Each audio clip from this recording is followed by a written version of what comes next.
दोस्तों हमारे सामने ये निफ्टी बैंक का चार्ट है। हमने इसको 1 आवर के टाइम फ्रेम पर ओपन किया है। जैसा कि हम देख रहे हैं, अगर हम डेली के टाइम फ्रेम पर भी जाते हैं तो हमको अभी फिलहाल निफ्टी बैंक में कहीं पर भी कोई अच्छा सपोर्ट नजर नहीं आ रहा है।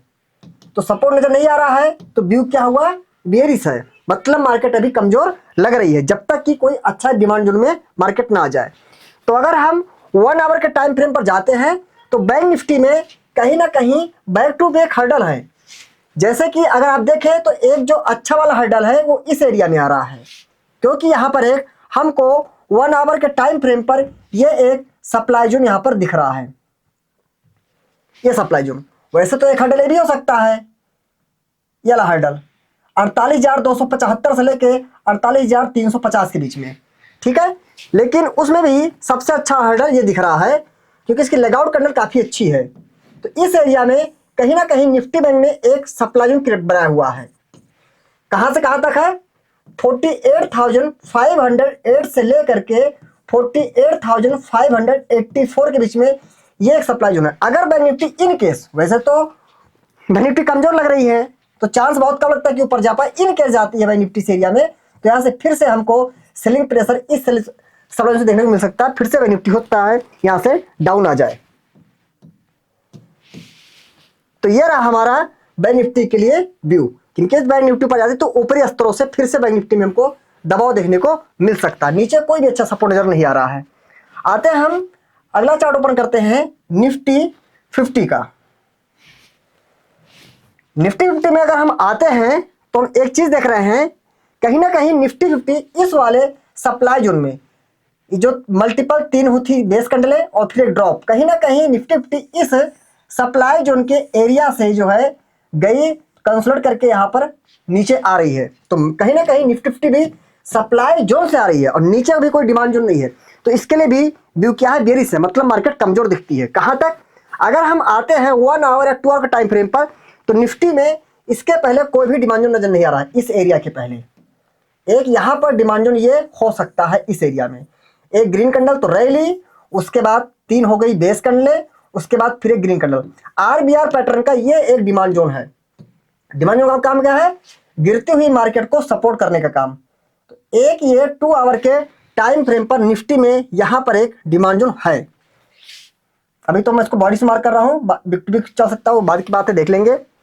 तो निफ्टी में अभी फिलहाल इस एरिया के पहले कोई भी सपोर्ट नजर नहीं आ रहा। कहां से, 22,335, ठीक है, से लेके 22,094 के बीच में एक ये डिमांड होता है। इसके पहले निफ्टी में कोई अच्छा सपोर्ट हमको नजर नहीं आ रहा है, ठीक है।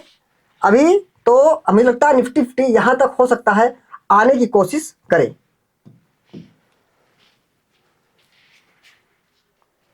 तो ये रहा दोस्तों। अगर 1 आवर पे आते हैं तो कुछ है, 1 आवर पर भी वही डिमांड हो रहा है, मल्टीपल बेस कैंडल हैं, नहीं अच्छा कुछ नजर नहीं आ रहा है। हो सकता है निफ्टी जो ये एरिया है जब तक इसके नीचे है तब तक होता है यहीं से भी ये कमजोर दिखाने की कोशिश करे, यहां से भी एक इसका रेजिस्टेंस का काम कर सकती है निफ्टी। इनके सुपर होता है यहीं से भी निफ्टी में दबाव देखने को मिले। आते हैं हम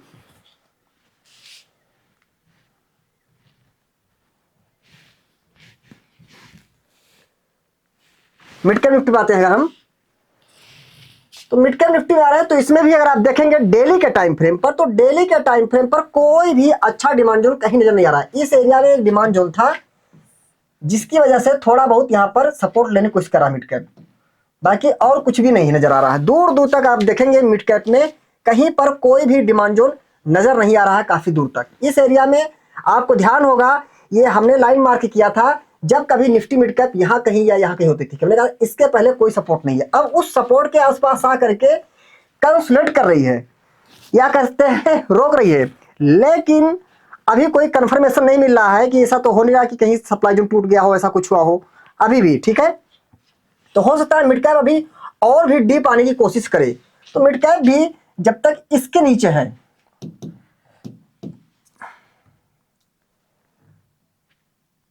कौन सा पॉइंट है, 11,075, जब तक मिड कैप इसके नीचे है तब तक मिड कैप भी कमजोर है, ठीक है, क्योंकि ये जो डिमांड जोन था वो एक बार इस गैप डाउन हुई, यहाँ से एक बार चल चुका है, उसके बाद अब दोबारा प्राइस नीचे आ रही है, तो दोस्तों इसको ब्रेक करने की कोशिश करें। बाकी दोस्तों सेंसेक्स का क्या व्यू दें, उसका भी इसी मिला जुला असर है। बाकी दोस्तों अभी अगर देखा जाए तो इंडेक्स में ऊपरी स्तरों पर अगर मार्केट जाती है तो फिर से हमको दबाव देखने को मिल सकता है। बाकी अभी क्लियर कोई सप्लाई जो मार्केट क्रिएट नहीं कर रही है नया, ठीक है, कि स्ट्रॉन्ग तरीके से हम व्यू अपना बेरिश कर लें कि नहीं भैया अब तो यहाँ से धमाका स्पीड से नीचे आएगी।